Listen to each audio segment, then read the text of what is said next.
In the tapestry of biblical narratives, there exists a realm shrouded in mystery and wonder, a realm where ordinary mortals transcend the boundaries of life and death, a realm where three men in the Bible found themselves and they never had to taste death. By now, you might be wondering, and perhaps asking yourself these questions: who are these men? What tales do their lives unfold? What set these men apart? How did their lifestyles reflect their unique relationships with the divine? What miracles did they perform that etched their names into the sacred annals?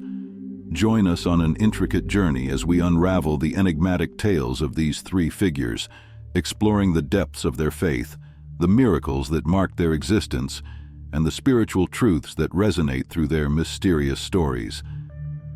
The three men in the Bible who never encountered death. Enoch, walking with God.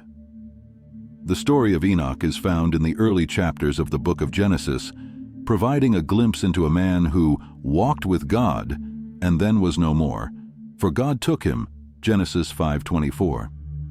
Enoch's life stands out in the genealogies of Genesis, with a brief but powerful account that has sparked theological discussions and speculations.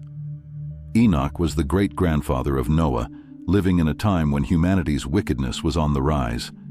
In the midst of this moral decline, Enoch chose a different path, cultivating a close relationship with God. The biblical narrative suggests that Enoch's devotion was so profound that he transcended the natural course of human life, experiencing a unique fate that set him apart from the rest of humanity. The book of Jude in the New Testament also references Enoch, attributing a prophetic statement to him. In Jude 1:14-15 it is written, "Enoch, the seventh from Adam, prophesied about them.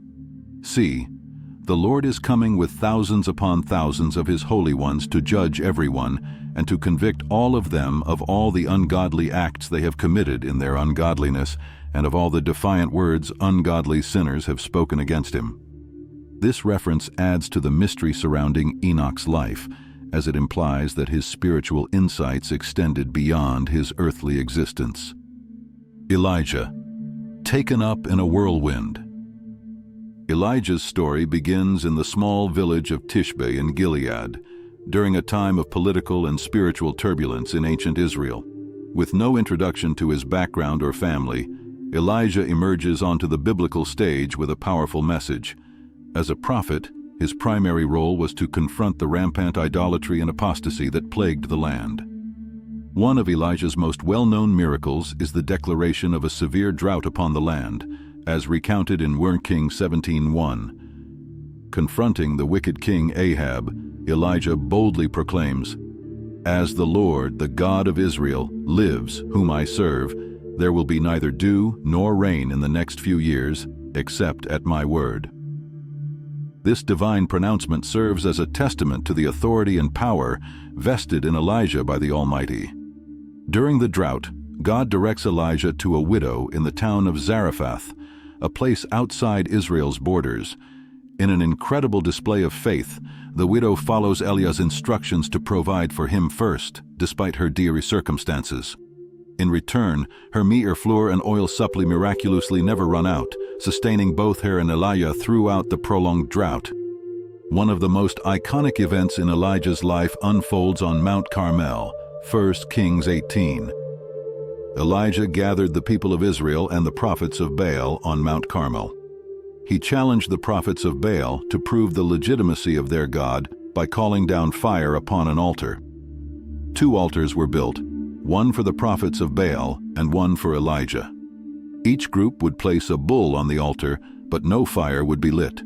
The God who answered with fire would be declared the true God. The prophets of Baal went first, preparing their altar and calling upon Baal from morning until noon.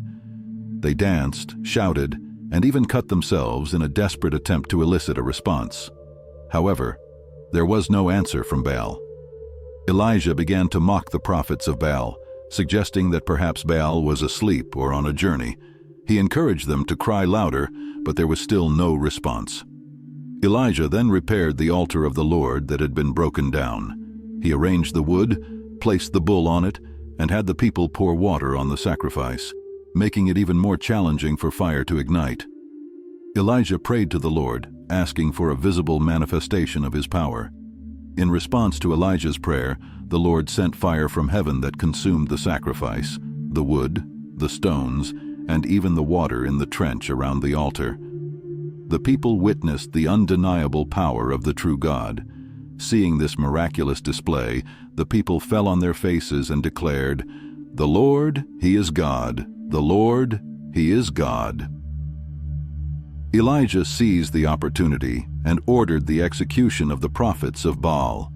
The drought that had plagued the land was broken, and rain began to fall. Following the triumph on Mount Carmel, Elijah faces a period of discouragement and fatigue. Fleeing from the threats of Queen Jezebel, he finds refuge in a cave on Mount Horeb. Here, God communicates with Elijah not through a mighty wind, earthquake, or fire, but in a gentle whisper. This intimate encounter emphasizes the personal relationship between the prophet and his God, offering solace and guidance in times of despair. The prophet's earthly journey concludes with a miraculous departure, as recorded in 2 Kings 2, where it is described that a chariot of fire and horses of fire separated the two of them, and Elijah went up by a whirlwind into heaven, leaving his disciple Elisha behind. This event, surrounded by chariots of fire, cements Elijah's legacy as a unique figure who experienced a departure unlike any other in biblical history. The life of Elijah, filled with miracles, confrontations, and unwavering faith, remains a captivating chapter in the biblical narrative. Elijah's story inspires believers to trust in the power and sovereignty of the God he served. Melchisedek, the mysterious priest-king.